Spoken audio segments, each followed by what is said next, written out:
Purwanto Bausaputra dengan NIM 23521000103. Saya dari Prodi Manajemen Fakultas Ekonomi Universitas Veteran Bangun Nusantara Sukoharjo. Saya di sini akan mempresentasikan tentang dasar-dasar penganggaran modal untuk pemenuhan nilai remedial di mata kuliah keuangan. Langsung saja, apa sih itu dasar-dasar penganggaran modal? Dasar-dasar penganggaran modal di sini kata modal mengacu pada aset jangka panjang yang digunakan dalam produksi. Sementara anggaran merupakan suatu rencana yang memberikan rincian proyeksi pengeluaran-pengeluaran berada tertentu di masa depan. Jadi, anggaran modal merupakan suatu gambaran rencana aset jangka panjang dan penganggaran modal merupakan proses analisis proyek mana yang akan dimasukkan dalam anggaran modal. Selanjutnya, menciptakan ide-ide untuk proyek modal. Konsep umum yang sama digunakan dalam valuasi efek juga akan berlaku pula dalam penganggaran modal, tetapi dengan dua perbedaan penting. Pertama, saham dan obligasi ada di pasar efek dan investor memilih dari kumpulan yang tersedia, sedangkan dalam penganggaran modal, perusahaan menciptakan proyek. Kedua, kebanyakan investor di pasar efek tidak memiliki pengaruh atas arus kas. Uang diberikan oleh investor mereka, sementara perusahaan memiliki hasil yang besar pada hasil proyek-proyeknya.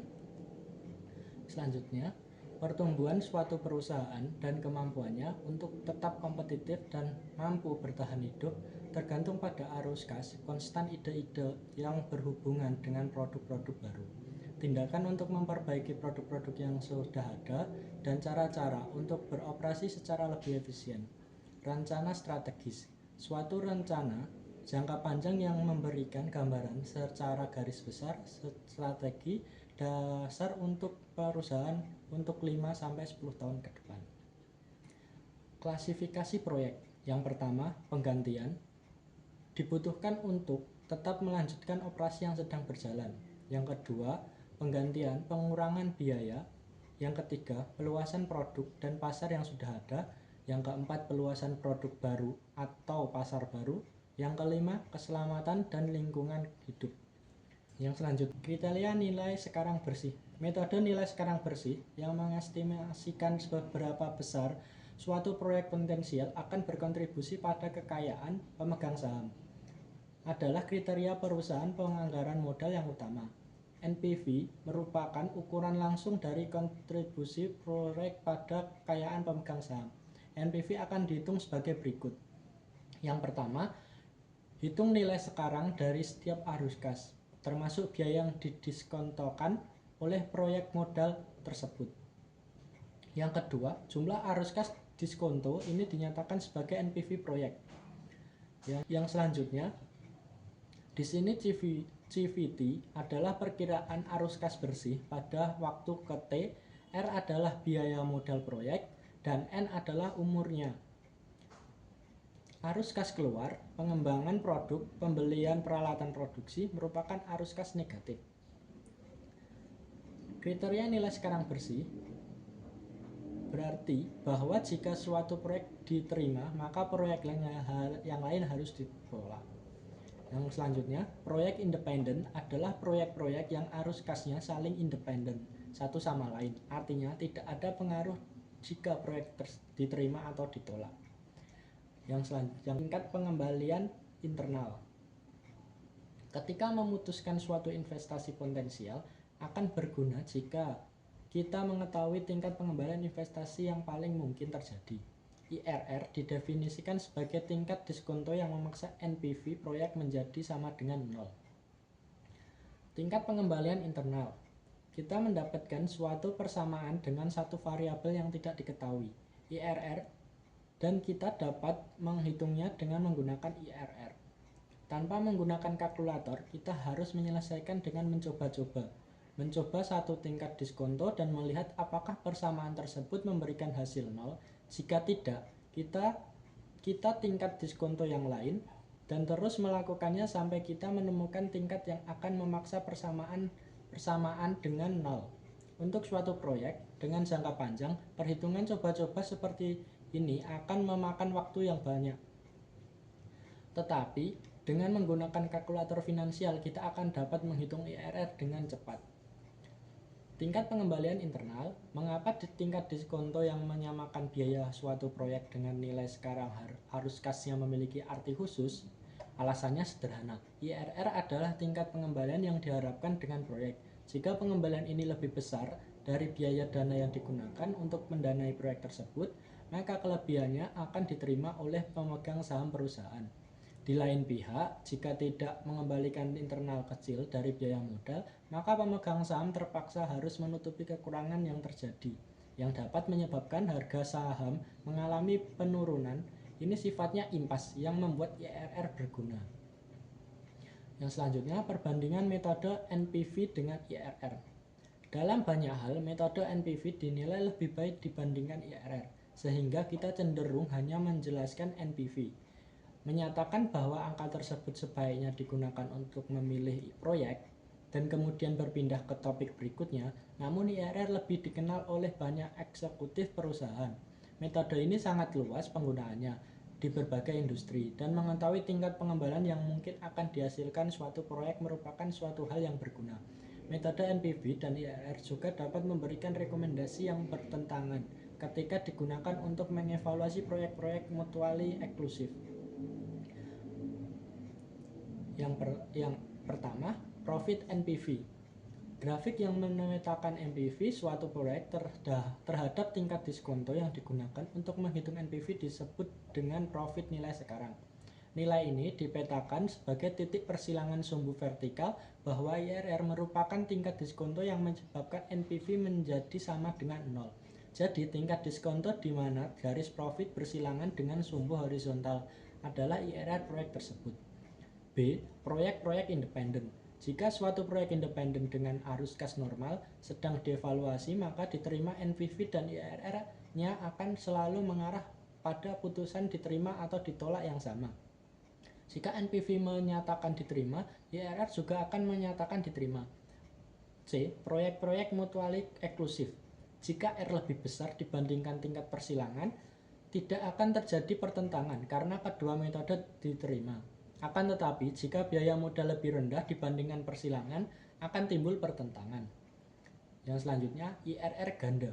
Suatu proyek dikatakan memiliki arus kas normal jika memiliki satu atau lebih arus kas keluar, diikuti dengan serangkaian arus kas masuk. Akan tetapi, jika ada suatu arus kas masuk diterima, yang artinya tanda arus kas berubah lebih dari sekali, maka proyek tersebut dikatakan memiliki arus kas yang tidak normal. Jika suatu proyek memiliki arus kas yang tidak normal, proyek tersebut dapat memiliki dua atau lebih IRR atau IRR ganda. Hal ini terjadi karena ketika kita menghitung untuk mencari IRR untuk proyek tersebut, dimungkinkan untuk mendapatkan lebih dari satu solusi nilai untuk IRR.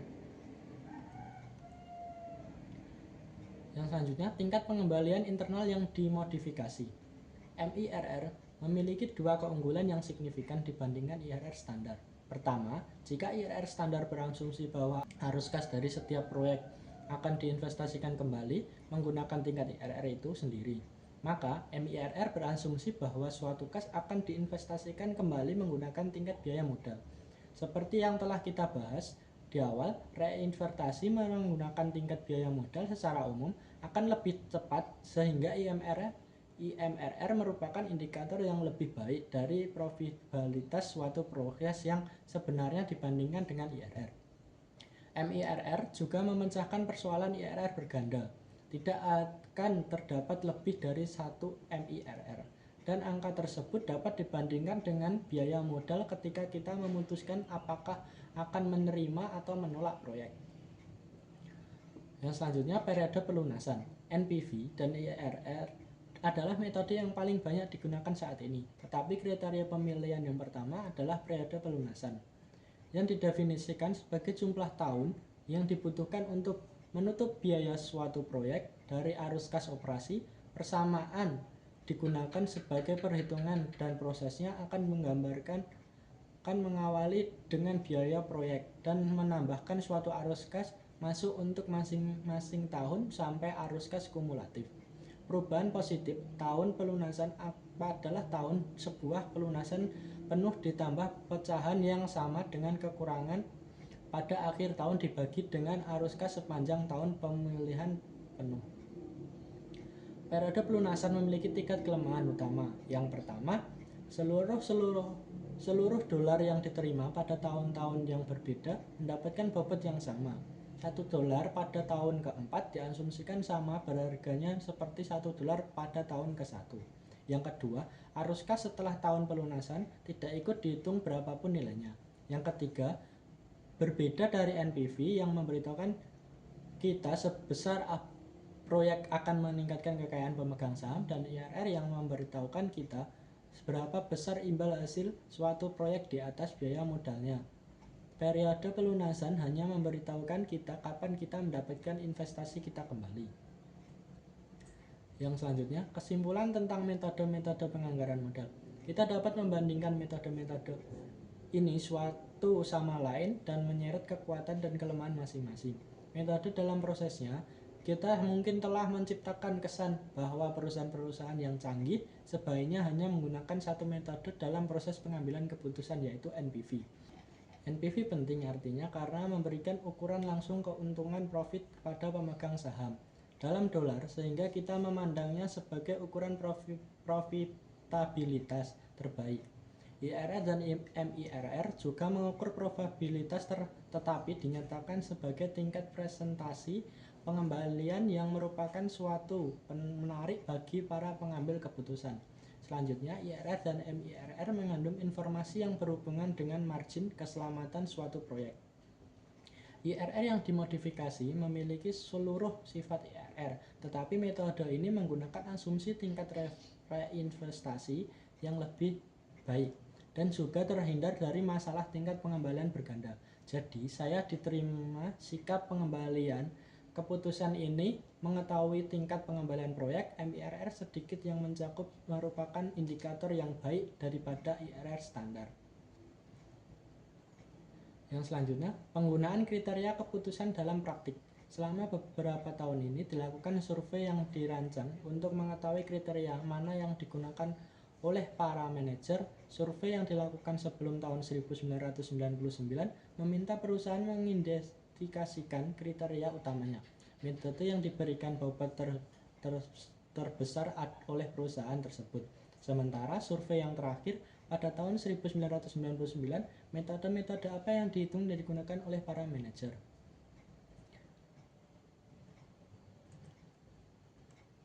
Yang selanjutnya, post audit. Salah satu aspek penting dalam proses penganggaran modal adalah post audit yang melibatkan 1. Membandingkan hasil aktual dan hasil yang diramalkan dengan sponsor proyek. 2. Menjelaskan mengapa perbedaan itu terjadi. Yang selanjutnya, post audit. Salah satu aspek penting dalam proses penganggaran modal adalah post audit yang melibatkan 1. Membandingkan hasil aktual dengan hasil yang diramalkan dengan sponsor proyek. Yang kedua, menjelaskan mengapa perbedaan itu terjadi. Post audit memiliki dua tujuan. Yang pertama, peramalan yang lebih baik. Yang kedua, operasi yang lebih baik. Post audit bukan suatu proses yang sederhana. Ada beberapa faktor yang dapat menyebabkan terjadinya komplikasi. Yang pertama, mengakui bahwa setiap unsur dalam ramalan arus kas merupakan subjek yang ketidakpastian, sehingga sebagian di antara seluruh proyek yang dilakukan oleh perusahaan yang cukup agresif mau tidak mau akan mengalami penyimpangan. Yang kedua, proyek terkadang gagal untuk memenuhi ekspektasi karena alasan-alasan di luar kendali eksekutif operasi dan karena alasan-alasan yang tidak dapat diharapkan untuk diantisipasi oleh semua orang secara realistis. Yang ketiga, sering mengalami kesulitan untuk memisahkan hasil operasi dari satu investasi dengan hasil operasi suatu sistem yang lebih besar. Yang keempat, seringkali sulit untuk menyalahkan atau memberi pujian karena eksekutif yang bertanggung jawab untuk meluncurkan investasi tertentu tidak lagi berada di tempat yang sama ketika hasilnya diketahui. Sekian yang dapat saya sampaikan. Presentasi ini semoga bisa merubah nilai saya. Terima kasih. Wassalamualaikum warahmatullahi wabarakatuh.